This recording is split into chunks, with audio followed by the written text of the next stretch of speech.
choke, no joke. Yeah. It's choke, no joke. Let's go. Choke, no joke. Chicken choke, no joke. Choke, no joke. Niggas choke, no joke. What up, y'all? We back. It's a new episode of Truth Be Told, all day, every day with your boy Choke, no joke. I want to thank everybody first and foremost for the support. I'm getting a lot of love, a lot of people watching the joint. I just even was down on MLK in Atlanta, and some dudes ran out the barbershop like, yo, Choke, yo, what up? Yo, we fuck with the show, blah, blah, blah. So, I appreciate the love, man. I appreciate it. I'm going to give y'all more and more content. The first show was basically the origin. I gave that to y'all in 3 parts, where I came from and gave y'all my story. I'm going to have a guest on the show, okay?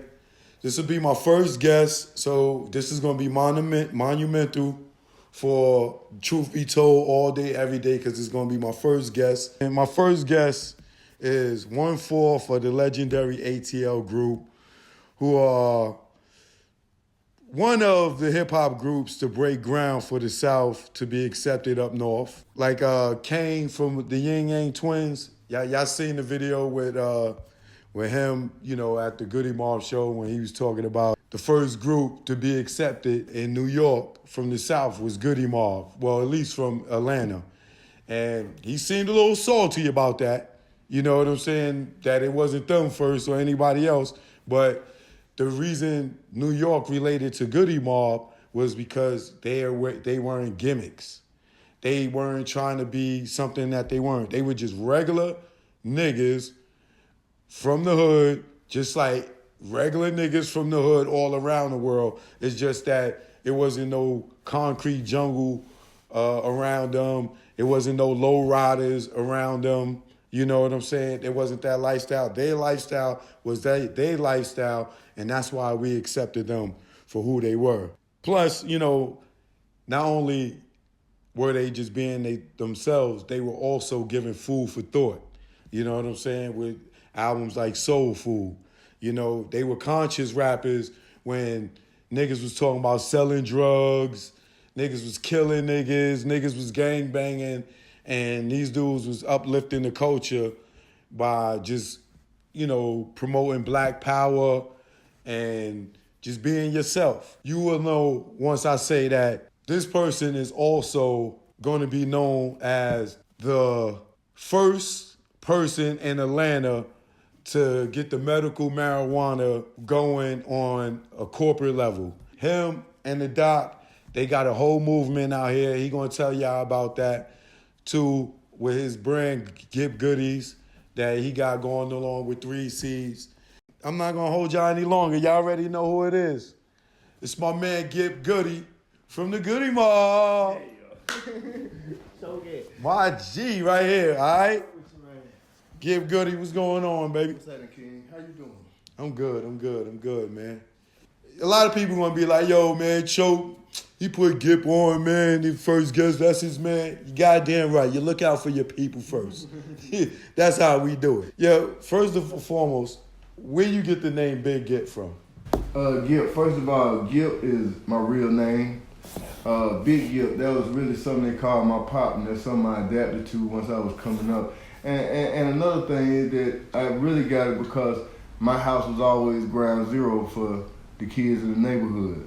So, I was always in the middle of everything that was going on in the streets around. So when you say Gipp is your name, that's your first name? That's my last name. Gipp is my real name. My first name is Cameron. My last name is Gipp. So, it was something that, I thought about before we came out. My first rap name was Chaos, spelled with a K. And then once we started recording the Outkast first album, I was like, you know what? I'm gonna use my name. And I think from Atlanta, I was probably the first rapper to come out using his real name, Gipp. Where did your parents come from? Like, where did they grow up? Did they grow up here in Atlanta, Georgia? Where are they from originally? Okay, my parents, my mother is she grew up about 60 miles outside of Atlanta in a place called Rockmont, Georgia, up in the mountains. My father is from a place called Troy, Alabama. It's like 4 hours out from Atlanta. So my father's from Alabama, my mother's from Georgia.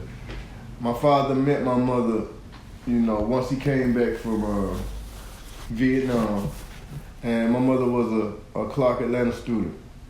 She went to Clark College. I spoke at Clark a few times, so shout out to Clark, shout out to Beehive. Beehive, our homeboy, he teach at Clark. We got to go see him too. Yeah. So let me ask you this question, because for me, what is your earliest memory as a kid? Now, for mine, I can remember my earliest memory. I would say I probably was about 5 or 6 years old. I remember my mom's and my pops having a photo shoot for us, for me and my sister. You know how everybody do the little group family photo? That's my earliest memory as a kid. Mm-hmm. As a kid, what is your earliest memory? My earliest memory is,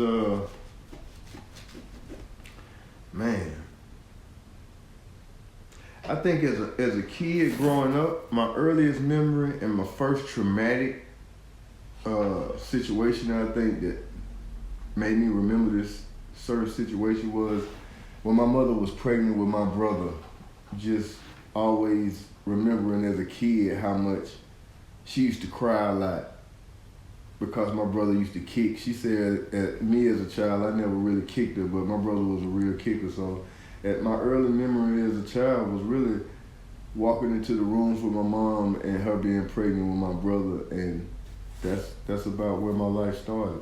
How old do you think you were about that time?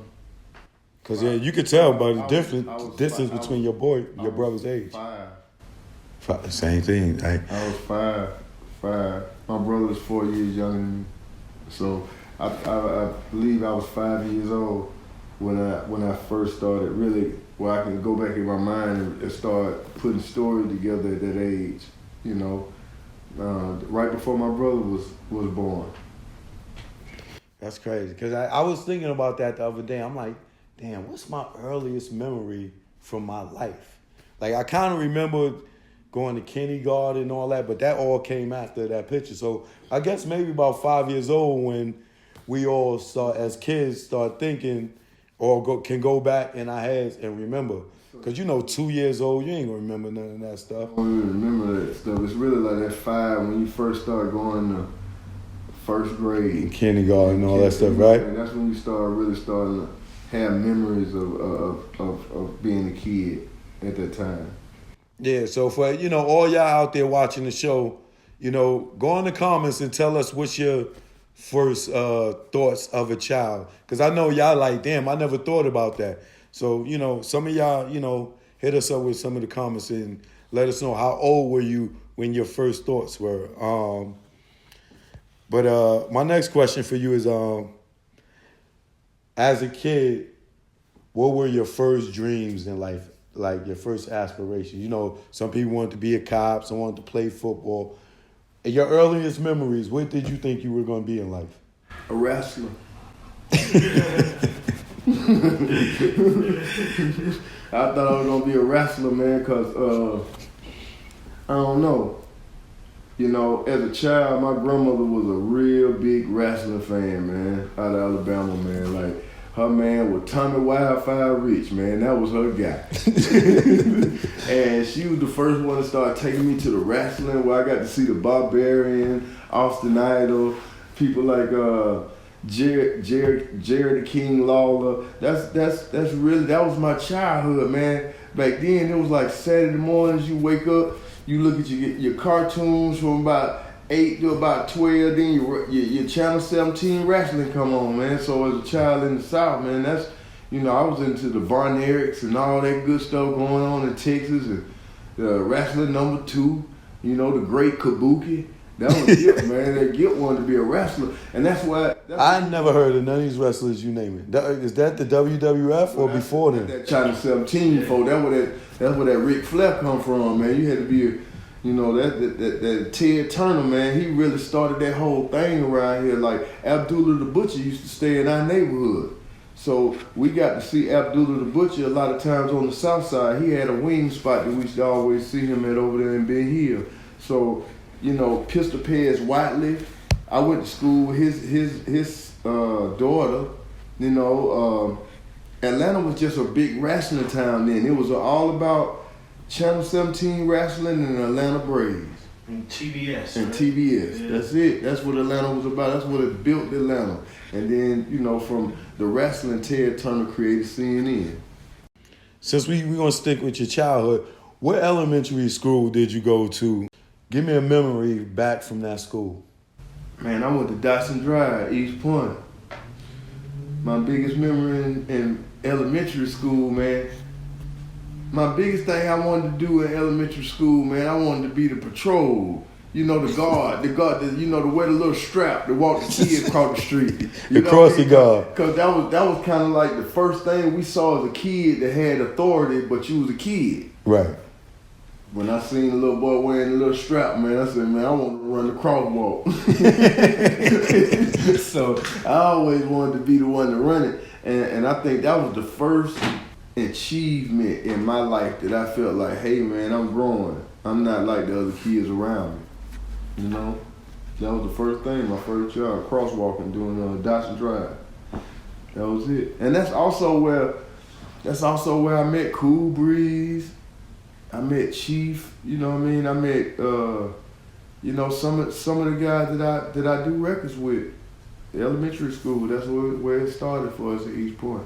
What about middle school? Middle school, I went to Paul D. West on Headland Drive. Now that's where it all came about, because once I started in middle school, that's when I met Rico Wade. Rico Wade, when we was in 6th grade, Rico was already driving his own car to school. In 6th grade? In 6th grade. He had his own car. And he was driving his car to school, and he also was already starting to run a hair store called Lamontre's. Yep. And Reek used to run this thing for this guy that used to run the neighborhood. And as a kid, man, that's where me and Cool Breeze, that's where Big Rube from the Dungeon family, we went to school there together. All of us went to school there together. So, pretty much half of my crew, that's where we went to school, Paul D. West. Then we moved on to Woodland High School. And that was my next question. What high school you went to? It was Woodland High School. We went to Woodland High School. I only got to go to Woodland for 1 year. That was my 9th grade year. Then I got kicked out of Atlanta school. I got kicked out of Fulton County schools, and I had to go to Atlanta. So then I finished my high school out at Mays High School. From 10th to 12, I went to Mays. All right. Now, high school is about the time when we really get our thing on with the ladies. Yeah. So who was your sweetheart in high school? I had a whole bunch of them, man. Because I'm bull, you know what I mean? I had a whole bunch of them, and the thing was, the biggest thing, though, that I wasn't that guy. The guy in high school was Cujo. Shout out Cujo. Cujo was voted most handsome, most gangster. And hey man, Cujo was the guy. I'll probably run up. I was in the top 5 though. But Cujo, he was #1 back then. Joe had the muscles and stuff, man. So I was skinny even then. So for me, man, high school was everything.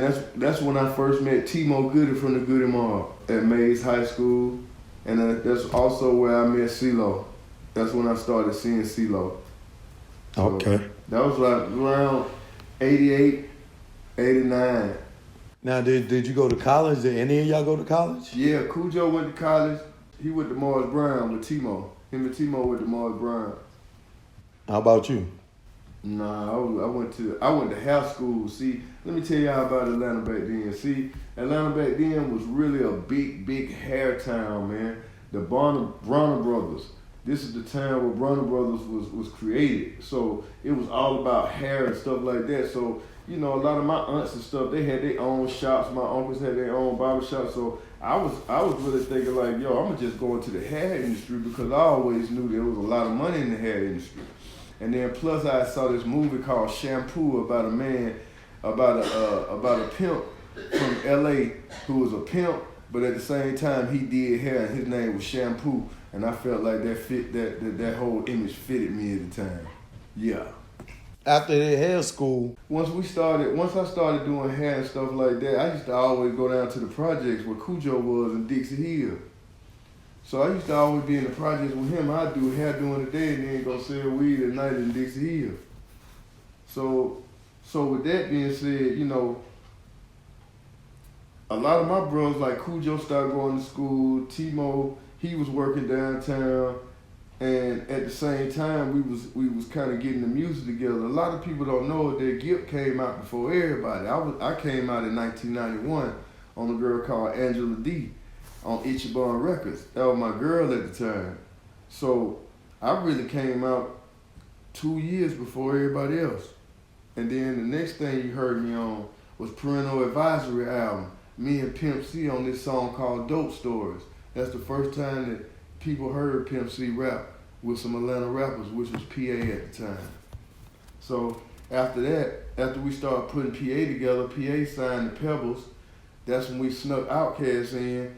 You know, Reek them was doing they were doing a TLC remix, and they brought Outkast in and just told them just put some verses on it. And man, from that turned into Players Ball, the opportunity to do Players Ball, and shit. I was working at a warehouse then. I was working at a warehouse on the south side, and I was going to school at the hair school on MLK. And I still remember the day like yesterday, man. We was in there, I was putting racks up, and you know, that Outkast came on the radio. And when it came on the radio, man, I signed my name on the wall and I never went back. you wrote your name on the wall. What you had, a Sharpie? Yeah, I had a Sharpie because I was driving them upright. What's that? What's the little lift things? Yeah. Yeah, I was driving one of those, and I remember being in the rack, man, and man, Outkast came on the radio. I signed my name up on the wall, Goodie Mob, and boy, when I checked out that day, man, I never went back. Wow. All right, so what inspired you to rap, and who were your first influences from Atlanta? Well, not even from Atlanta. Like, who were your first influences? I'm gonna tell y'all a story. Around 1986, a guy moved to my neighborhood. His name was Raymond Murray. We call him Yoda. He's from Organized Noise. Yoda was the first person to start showing me and teaching me about hip hop. He was the first person to teach me about graffitis. The first graffiti crew in Atlanta was called the Five Kings. He was one of the Five Kings. From there, he started writing my first raps. And he started teaching me cadence. He started pulling out album covers from The Last Poets, album covers from Parliament, album covers from Africa Bambaataa. You gotta remember back in these days, a lot of people didn't have that stuff. That was like gold, you know. Us being down in the South, we wasn't privileged to a lot of the things that was going on in New York. So we got it. We read the album covers, we read who produced it, we read who did this, who did that. And Yoda was the first one that started teaching me about hip hop. And at the same time that this was going on, in my neighborhood, there's a guy named Joseph Kahn. Joseph Kahn's mother was named Jean Kahn. She was a big soul singer during the 70s. She went to Washington High School on the west side. This lady here, when she left Atlanta, she moved into an apartment with Aretha Franklin and Gladys Knight. That was her home. That was her road dog from Washington High School. This lady here, in the 80s, She dropped this record called Closer Than Close, Sweeter Than Sweet. It blew up in Atlanta. It was a gold record. And I used to, at this lady's house, is where I got the bug to be an entertainer. This lady turned her garage into her dressing room. So as I was able to go into this lady's dressing room, I seen all these fabulous shoes, fabulous clothes, you know, fabulous minks, all this stuff that she used on stage. She was the first lady that took me to an actual show. She had a show, the first show I ever went to, she took me to a show, and I remember Peebo Bryson was opening up for her. The next thing I realized, I remember going over her house one day, and there was 5 kids playing in her driveway. Them 5 kids turned out to be New Edition. Get the fuck out of here. I met New Edition as a child. From then, she took New Edition on tour with her through the islands. I met New Edition over her house. I met Stevie Wonder over her house. And I met some of the other just great musicians. She was the first one to really take and put the bug in me. And I remember one year it was her baby's daughter. Her name was Miriam. It was her birthday party. She came, she told my parents, she said, I want to take Cam to the birthday party with us, and my parents let us go. Well, we winded up at Fulton County Stadium in the dressing room of the Jackson 5. What? And that's when the first time I met the Jackson 5 as a child. After that, I was infused with being an artist. I was infused with wanting to be like the ones that I had come in contact with. How could you not, man? You come around all that greatness, shit, that'll give me the bug. Word up. So, and what's her name again? Her name is Jean Khan. I know that song you told me, Close It Ain't Close. That's my auntie, man. Oh, man, shout out to you, lady. That was the first lady. Her son was the first person in our whole neighborhood. He was the first person I know of on the south side that had a home studio. Right. So, you know, she was the one that really kind of like, yo, Joey, you do this. And Joseph, Ray, and myself, I think that was the first rap group I was in. Wow. So, speaking of ATL legends, who are the ATL legends in hip hop? You know what I'm saying? Because all most people here around the world, T.I. is the king. Before there's a T.I., before there's a Goodie Mob, before there's an Outkast, who are the names in ATL? Okay, the first rapper that I ever heard of that came from Atlanta, the first guy that ever had a 45 disc that you could buy was a dude named Mojo off Bankhead. Mojo was the first rapper I ever heard from Atlanta. Second, MC Sha-D. He was from New York, MC Sha-D. But when Sha-D came to Atlanta, he integrated on that east side. Sha-D had that old school 80s New York. I mean, he used to wear the leather hat, and it used to be tucked down around the curves. He was just so 80s New York. This is off the block with it. You know what I mean? And his cousins would run DMC. So Sha-D, you know what I mean? He was like an Atlanta. He was the first ones we seen in them. Remember them Adidas sweatsuits Run DMC used to have? He had all that gear. When that shit, you couldn't get that shit here. Fat shoelaces, that shit was crazy. Right. Sha-D, then you had to talk about Raheem the Dream. Raheem was the first one. Raheem and DJ Toomp, them were the guys that I heard on the radio. Okay?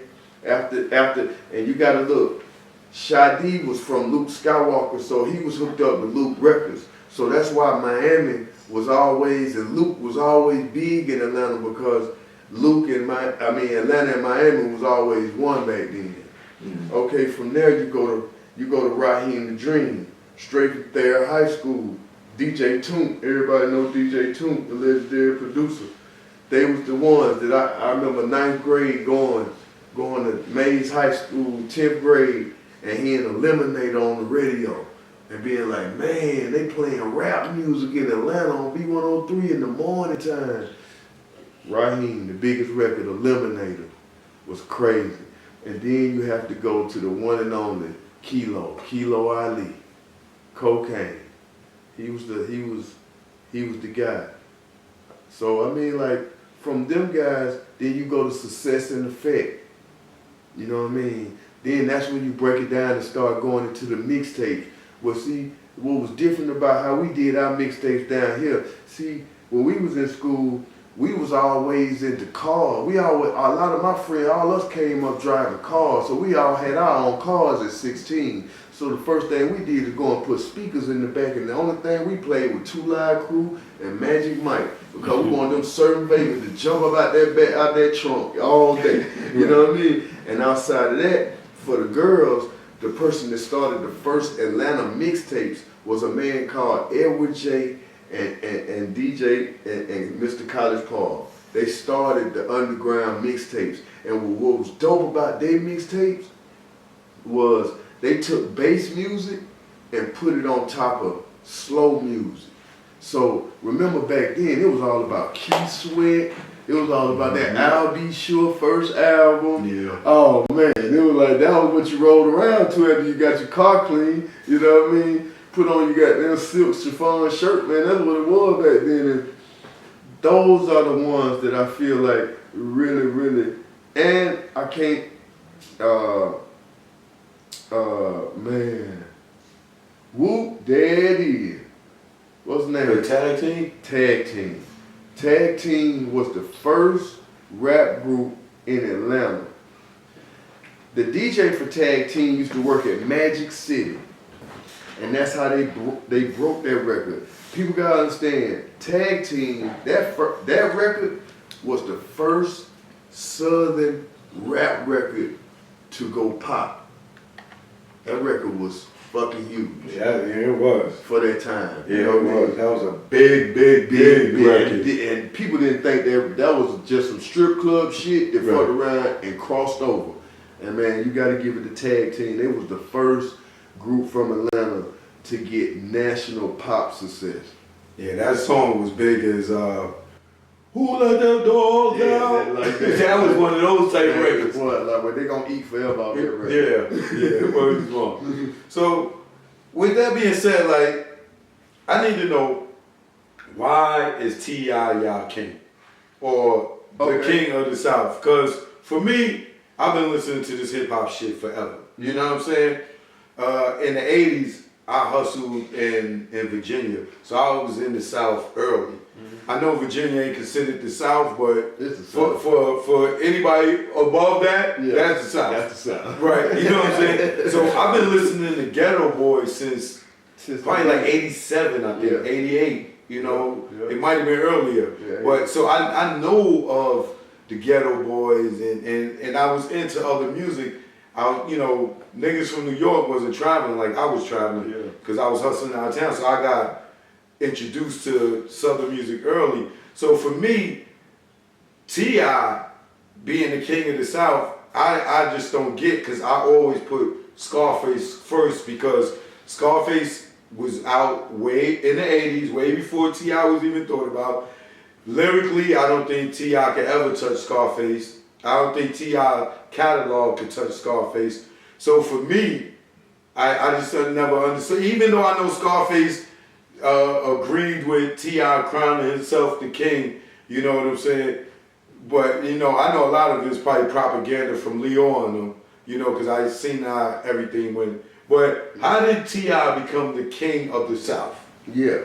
Okay, first of all, Tip. First of all, I first met Tip. My brother named KP, Kawan, brought Tip around, started bringing Tip around. I used to always see Tip in the face. And he always had linen on, clean, little cool, little cat. And I didn't even know Tip wrote, you know what I mean? Well, the reason why at that time we felt like we could let Shawty have that name was because Goodie Mob had already set out our thing. Outkast had their thing kind of cut out. And Shawty really was under us. Like, Shawty was really around us. He was watching. KP, he was writing a lot of the lyrics from Bow Wow albums. So Shawty was putting in a lot of studio work before Shawty really broke. You know what I mean? So his confidence level was way there because he would get money and checks in the game before people even knew he would get money and checks. But what made him the king to me at the time was his attitude and his arrogance to say, I'm the king. At the same time, Shawty was going in and out of jail. Shawty shot a video in Rice Street. You know what I mean? He shot a video in the jailhouse. And then popped up on the stage. You know what I mean? Right. So the things that he was doing at that time was so above what we had seen anybody had got away with. Right. And what made him special too was he was doing it like how New York will respect it. He was walking in clubs, walking in 112, grabbing the mic and just rapping his goddamn rap. And I remember the night he rapped in 112 and Puff seen him. Puff tried to sign him that night. And he ain't signed with Puff, but he stayed messing with Puff. And I seen how Puff respected him. And when he got around Jay, he still maintained him. You know what I mean? Right. He got around Jay to do his thing. But for me personally, I felt like he could say that at a time because wasn't nobody as lyrical and ready to go at a moment's time how he was then. You know, the whole little situation with Flip started going at it. Atlanta, Houston was kind of having a little beef with that. We squashed that. They had their little thing. Pimp C got in the middle of that. He squashed all that. And I feel like at the end of the day, when the smoke cleared, Shawty came out on top. You know what I mean? So right. For me, I give him that because one thing I know about Shawty, he gonna get down. He gonna get down if he pushed to. He ain't went to jail. He ain't had to do his time. He shut his mouth and he had to do it, and he came back. And if you look at it right now, like regardless of what they had thrown at that man has been able to turn a negative into a positive. And that's why you got to give Tip that crown of saying I'm the king, because that's what he went after. At the end of the day, Gucci is the trap god. He the trap god. You the king. Jeezy, hey baby, you are the snowman. You know what I mean? Like, and if you just look at just those three people, they represent the same thing. They represented it strong. And I feel like T.I. is the nucleus of that. He started it, but at the same time, Gucci was putting out music at the same time, but didn't have a major label. So you know, my thing is at the end of the day is that the only way you can call yourself the king is at the end of this time, we look back and see what everybody got on their resume. But right now, as far as Atlanta, as far as what he's done, as far as being able to reinvent himself, you have to give him a nod of kingship because he was the first to really flip it and make it look good like how it's looking at right now. He was the first one to really be able to articulate the trap. And really, I can tell y'all the first time you ever heard the word, you heard it on Goodie Mob, because Cujo is the trapper of all trappers, man. Like at the end of the day, man, you know, everybody that came after it's cool, but I know I seen Joe and Ash. I don't know about everybody else. All right, so you say T.I.'s the king commercially, more or less. Yes, yes. Not necessarily the South, but Atlanta definitely. Yes, because he's had enough thrown at him that he's earned the title. You know what I mean? Right. He's earned the title. All right, we're gonna give him that. I'm gonna give him the king of Atlanta. Let's think about it, right? Because even think about it right now. Even if you was to say lyricists, I think Lil Wayne is still a king over T.I. Of course, Lil Wayne, that nigga was in the club at 14. Of course, Lil Wayne will always be who Lil Wayne is, but from Atlanta, Georgia, shit, I'll put Tip up against him. If you had to go rhyme for rhyme, and stay on the subject, I put Tip up against him. Wayne is a beast of an individual, but right. I know Tip will give him a good run. And what's so hard about it is they both Libras, so right. It's competition at all times. I agree with you on that. Like putting the pen to paper, yeah. T.I. gonna come with some concept shit. Wayne is a off the head flag. He's like Snoop. Yeah. Snoop done freestyled his whole fucking life. Yeah. You know what I'm saying? They just chopped that shit up and made songs. You know what I'm saying? So I would say T.I. is definitely about the pen game, and Wayne, like you said, he don't write. But he's very clever with the off the head shit. Sure, you know what I'm saying? Okay. Moving past that. But I don't think nobody can touch 3,000. 3,000 to eat everybody. I would even give 3,000 to King over T.I., but being that he done stepped away. 3,000, he don't never want that. And then that's another one before it even come to him. You gotta be Big Boy. Big Boy's a motherfucking beast. Especially in that freestyling off the head shit. That nigga's nice. That Big Boy beast, my dude. That they didn't never have to say. We ain't never had to say we were the king because we created king shit.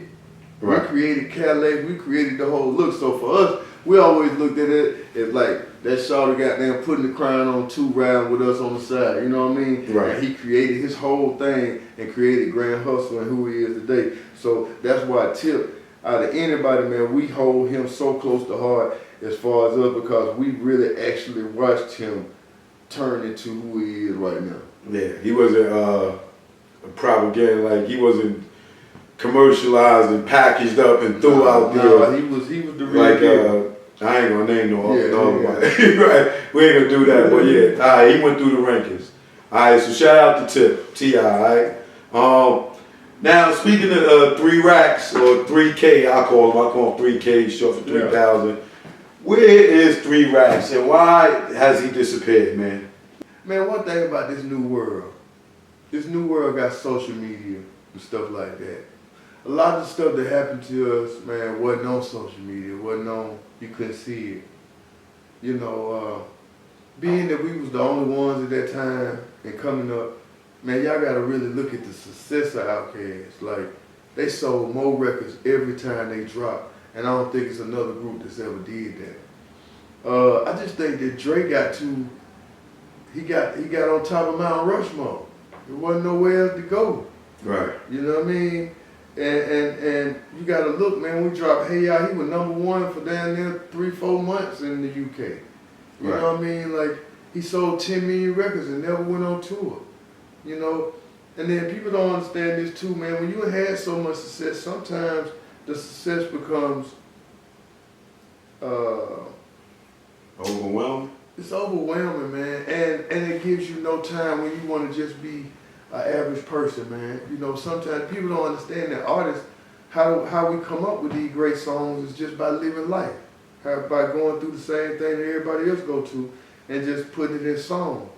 But I just think after he did so much great shit and everything just kept hitting, he ain't never missed. So, from the movies, he never missed. So I just think that he just got to a place where he was like, yo, man, I'm tired. I'm cool. And another thing about Southern men is that we ain't gotta have the world. Like, we ain't gotta have everything. I just think when you come up in the city like LA, New York, and you walk outside, you see all that shit, you want all that. It's like you want that shit, you don't care what the fuck you talking about, and it ain't no end. Right. You make money every day, but that's not the way we were taught and raised here. It's like you make your pie and you got to step out the game. Yeah. You get out the game, And I think 3,000, he working on music, he dropping music all the time. It's just overseas. And he doesn't like to perform anymore. You know what I mean? Right. Not to say that he's not going to ever come back to the stage. It's like, I just think it's a process. People don't understand that man lost his mother and his father in 1 year. So with that, he's been on top of his being a parent to a kid to 7. So with me right now, we all as fans got to give that man time enough to reevaluate and understand. Because when you had that kind of success, this shit just like double dutch. It's like, shit, where do I jump in? Because the motherfucking game kept going. Right. With or without you. So, a lot of times it's not even about does he got new music? Yeah, he got plenty of music. But it's about timing. And it's about when to come back. You know, I feel like the Dungeon family reuniting without him and going out here and selling out shows without him is going to give him that confidence to come back to the stage because all his brothers up there doing it without him. Right. So that's what that's what we hope for. We're gonna knock these 3,000, come back, baby. 3,000, come back. We need you, man. The fuck is you doing, nigga? People out here missing you, man. Yeah. You know, we got Big Boy out here on the stage by himself, man. He would like to pass the mic and take a breather, man. Bring your ass back, nigga. But you know, this industry could be stressful, man. And like, for a certain amount of us, like, all you can make is, you can make a couple of million and you gone. You know, everybody ain't trying to be Jay-Z and make $1 billion and still be out here slaving. You know what I'm saying? Jay saw enough money to be kicked up on the beach somewhere and be chill for the rest of his life. And ain't nothing wrong with that. And he cool with that, man. You know, that's what people don't understand, that, you know, life is supposed to be levels. You're supposed to reach one level, learn it, move on to the next. Or you be stressed out and be out here like these other guys killing themselves and committing suicide and running to the church like Mace. And I feel like this, man, I would rather you step away than wind up like the other people. I would rather you step away, chill, you know, and figure out where you fit in again than trying to force something, you know, because I mean, even with me, people be thinking I be tripping. I just drop music when I want to. And I just keep living life because, you know, George Clinton told me this a long time ago. He said, Gipp, if you never fall in love with one record, you always working on the next. Right. So that's always been my approach to this game, because I was recording so much longer before I got into it. I was recording 5-6 years before I got into it. So, you know, for me, it's just about a game, and it's about when you want to stop. When you want to start. Everybody don't want to be that, man. Everybody, because at the end of the day, man, the whole music game is an illusion once you get on the other side of youth. Because the music game, the reason why it's the music game is because the sacrifice is the youth. You know what I mean? If y'all think about it, when I was a kid, it was nothing but grown men making records. When I looked up and seen Don't push me because I'm close to the edge. They were grown men. They weren't no kids. Them niggas in their 20s. You know what I mean? Yeah, they were grown men. So, you know, rap started changing around the early 2000s when the ringtone thing started coming. I mean, you always had Kid X. You've always had ABC. You've always had singing acts, New Edition that was young. But the whole rap game was a grown man game. And I think it started changing in the 2000s. With the emergence of Soulja Boy, another Atlanta individual. Right. You know what I mean? Now, he ain't from Atlanta, he from Bompton. Nigga, what you talking about? Yes. Man, from Simpson Road on 166. That nigga from Bompton, nigga. Yeah. What you talking about? Okay. That nigga grew up with Easy E, nigga. Okay. Easy, he don't know you, fam. They don't know you. You know, talking about the industry and you know, the stressful side of it, the business side of it, Shakir Stewart. Yeah. There's a lot of people that speculate, you know, it was ruled like suicide. Some say it wasn't suicide. Can you say, or from the Atlanta stories, was it foul play or did he kill himself? Mm-hmm. Choke, no joke. Yeah. It's choke, no joke. Let's go. Choke, no joke. Chicken choke, no joke. Choke, no joke. Niggas choke, no joke. I know this industry chick with top law. That registry, which now includes 681 registered physicians and 5,570 patients here in the state of Georgia, is lacking one thing, and that is access to the medicine. You inspired a lot of people, including myself, bro, with y'all music. Thank you so much. If I hit play right now, I'll let you know. And I ain't know I was gonna see you here, bro. But I got that still standing, pumping right now, bro. It's the wilderness. You already know what I'm talking about. You already know. It's go time. It's time. Ladies and gentlemen, can I get both of you in this picture over here with Doc? Yes. Thank you. I'm closing alone with my favorite cologne that I can told I'm a ski on, fresh feet on, so much candy on my boat that you can eat on, the wood, my knee on the wood. on good. Tonight there will be no commercial, we gonna just put us in the field. Talking to my folks on the phone on the real. Thinking my favorite rock when I be stepping out. With the smoke just like I would.